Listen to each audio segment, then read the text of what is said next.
षडयंत्र हे आपण नीट ओळखा, हे समजून घ्या. हा सहज आलेला माज नाहीये. हे जास्त तुमच्या अंगावरती येतात आणि तुम्हाला सांगतात नाही मराठी नाही बोलणार, आम्ही नाही बोलेंगे. हा जो माज आहे ना, हा माज तिथून आलेला आहे, तिथून.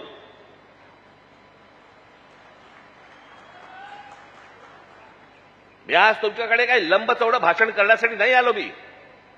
मी खरं तर आज शाखेच्या उद्घाटनाला आलो होतो. मला अविनाशने मला सांगितलं की साहेब तिकडे येणारच आहात तर एक छोटी सभा आपण घेऊन टाकू. पण मला तुम्हाला जे सांगायचंय ते हे सांगायचंय की तुम्ही सतर्क असले पाहिजेत. आज काहीतरी प्रकरण उसळलं आणि आज काहीतरी उघडलं म्हणून आज आम्ही जागे व्हायचं, उद्या त्याच्यानंतर आम्ही झोपून जायचं आणि मग बाकीचं सगळं पोखरलं जातंय. भुसभुशीत जमीन असते ना, घुशी तिकडे होतात, खडकामध्ये घुशी नाही होत.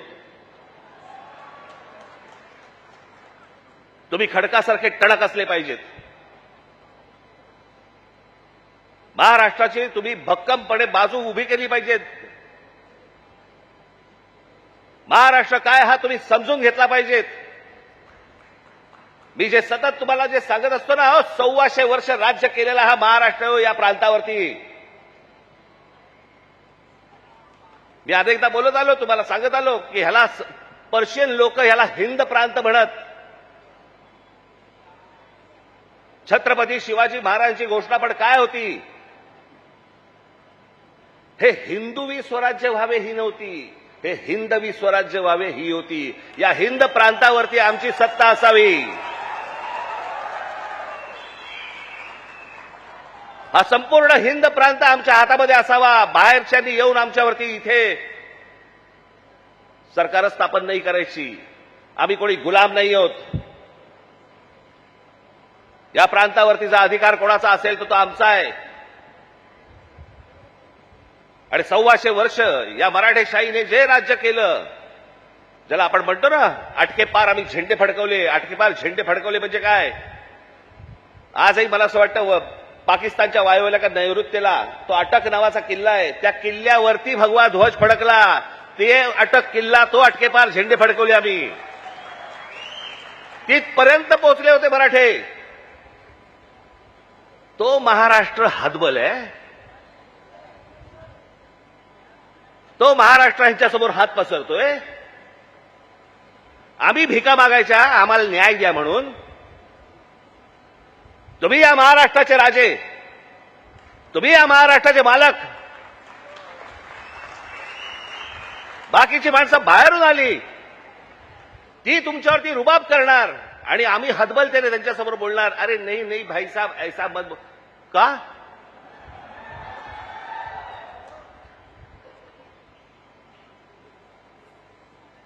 स्वतःहून काही करायची आपल्याला गरज नाहीये.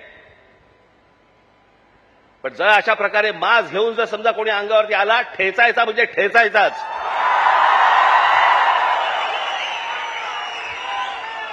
त्या दिवशी तो कोणतरी भारतीय जनता पक्षाचा एक खासदार,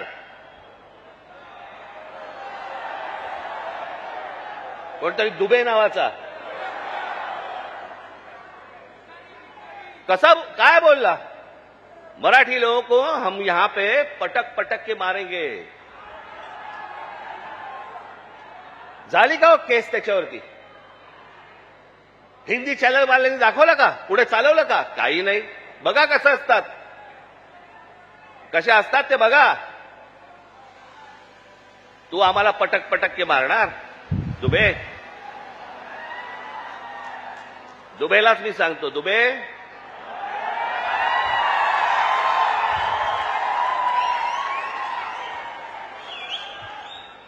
तुम मुंबई में आ जाओ.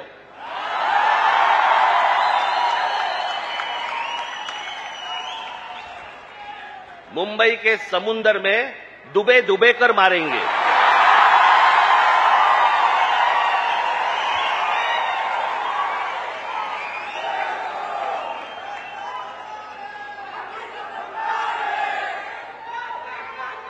त्याला हिंमत होते बघा कशी.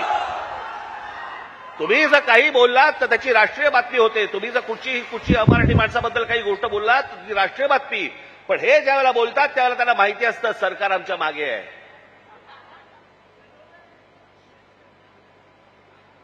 कारण सरकारच जर समजा या गोष्टी इथे लादत असेल तर या लोकांची हिंमत तर वाढणारच आहे.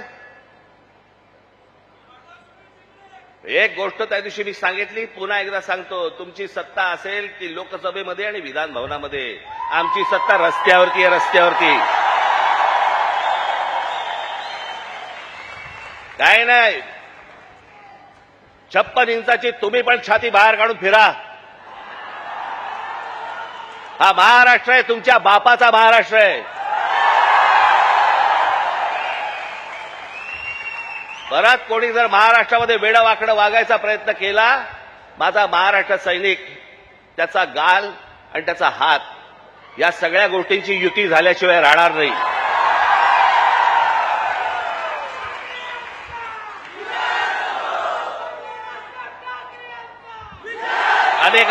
अनेक ते आता सरकारी पत्रकार असतात, काही बेरोजगार पत्रकार असतात,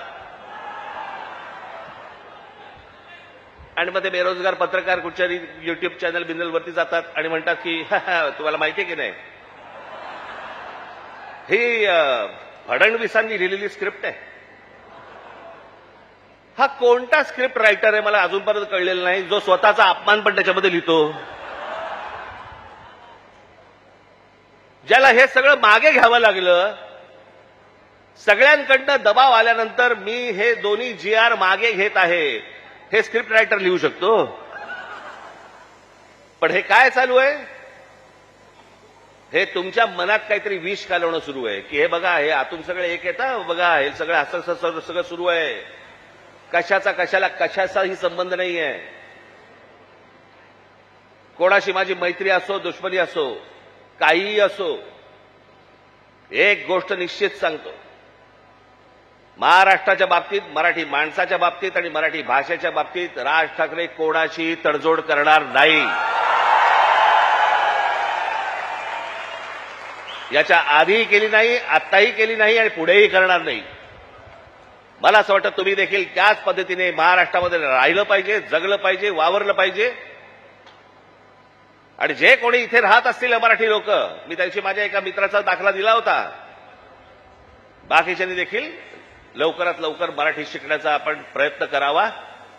आम्ही तुमच्याशी मराठीत बोलू. माझं तुम्हाला सांगणं आहे, ज्या ज्या ठिकाणी जाल, दुकानात गेलात, बसमध्ये गेलात, ट्रेनमध्ये गेलात, टॅक्सीत बसलात, कुठेही गेलात, जास्तीत जास्त प्रमाणात म्हणण्यापेक्षा कायमस्वरूपी तुम्ही समोरच्याशी मराठीमध्येच बोला, त्याला मराठीत बोलायला भाग पाडा. आत्ता माझ्याकडे कर्नाटकातला व्हिडिओ आलाय. कर्नाटकामधले तो माणूस तिकडे त्या रिक्षावाल्यांना हाकलून देतोय. बातम्या नाही होणार, कारण त्यांचे सत्ताधारी, त्यांची सरकारं त्यांच्या जनतेच्या, त्यांच्या लोकांच्या खंबीरपणे पाठीशी उभे असतात. वरती कोणी येऊ अगर न येऊ,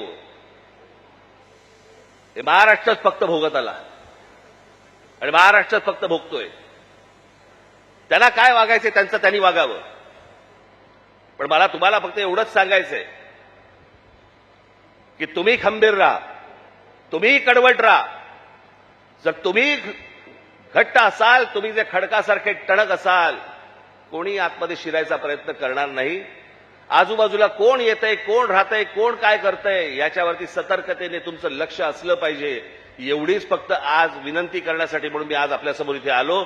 आपण सगळेजण इतक्या मोठ्या संख्येने आलात, आपल्याला सर्वांना धन्यवाद देतो. आणि फक्त एवढंच जाताना सांगेन, सतर्क राहा, सतर्क राहा, सतर्क राहा. धन्यवाद. जय हिंद, जय महाराष्ट्र.